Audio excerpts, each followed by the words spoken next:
In this video, I'm going to show you how to stop background processes in Windows 11. If you find this video helpful, please consider to like this video and subscribe to my channel. In saying that, let's just jump straight into the video.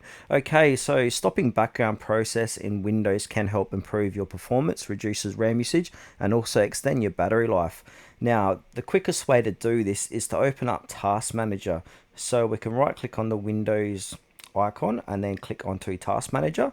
Then basically once it opens up, we want to find the processes tab. So it's going to be on the left hand side here. So just basically scroll down. It should automatically open up when you open up Task Manager for the first time. Now I'm just going to expand this to make it a bit easier to work with. Now you can see all the running processes running on my computer.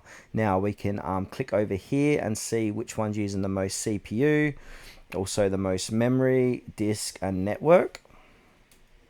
Now what we can do here, where it says background processes, just scroll through there and then basically right click the app you don't need and then click on end task. So say for example, I've got CC Cleaner here running in the background. It's using a little bit of memory, so I can go ahead, right click it and then click end task.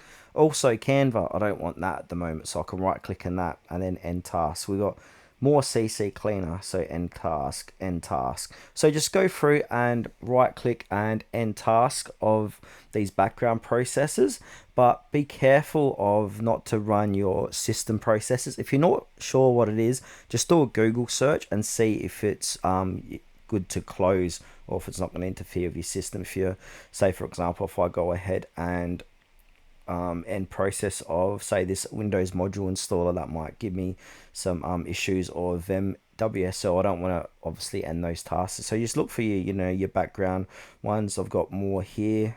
I think I've seen, keep scrolling down, WinRAR, I don't need that running in the background, so I can end task. WinZip as well, end task. Xbox. So yeah, there's a few here that I can stop these background processes running in Windows.